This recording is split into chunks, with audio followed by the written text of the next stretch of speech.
So here we are badging in with the operator key. Now that you've badged into the operator screen, the operator has one function only.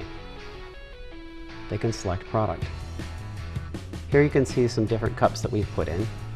If you're going to select a product, you choose the product, confirm your choice, and it pushes you out to the main screen with the new product name and the new cup code displayed, and all inspections set to 0. Now we're badging in with the Supervisor key.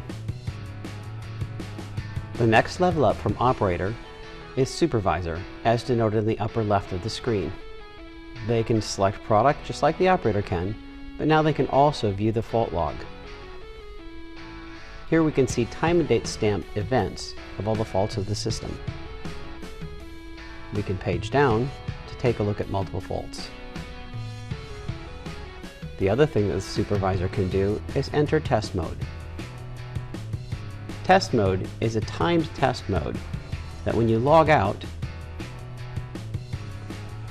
displays a timed test mode. This is a 1-minute mode enabled for clearing jams in the system without having the reject firing.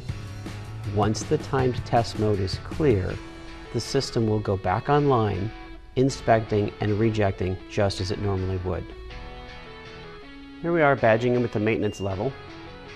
In the upper left you can see that the maintenance level is deployed. They can of course select product and open the fault log just like the other 2 levels below them, but they have a few other features. They can test various different stack lights as well as the horn. They can enable test mode. They also have an enable maintenance bypass. Maintenance bypass is enabled. Here you can see maintenance bypass is enabled their card. In this case, our card was called maintenance. You can see that the system is offline for the inspection, but in the upper left the line is enabled, allowing it to run. In order to take the system out of maintenance bypass, only a maintenance level or higher is allowed to do that. So we'll badge in with our maintenance level, and we can disable maintenance bypass. You can see here disable is gone, and we're back online running both the inspection and the line. The other feature that maintenance has is the reject setup. This is the reject screen, as denoted by the reject setup 1 in the upper left. Setting up the system reject screen is a very detailed process, which we will cover in another video. Now we're badging in with the quality and management level. Here in the quality screen, you'll see the quality or manager level in the upper left-hand part of the screen displayed. They of course can do all of the features of the levels below them, as well as open up, edit the user list. Here, if they want to add a new person, they can choose anything that isn't already set up. Once you've got the user list displayed, to add a person, you touch any of the open squares, and it will ask you to present a new key to the list. Once you present the key, you can toggle the levels of authorization for the key. And you can add a name. If for some reason we need to delete that person, we can click on the delete box and delete the selected user.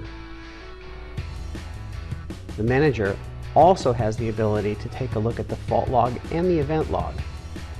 The event log tells who logged in and what they did on the time and date stamp. Other features that the manager can do is they can change the number of no reads to shutdown. They can change the value of the test mode timeout, and they can change the auto logout time. They also have the ability to reset counts. And finally, we're badging in with a master level. The System Master, as is displayed in the upper left-hand part of the screen, gives access to all features of the other levels, plus a system setup level. The details of the system setup screen are fairly involved. We'll cover this with its own separate video.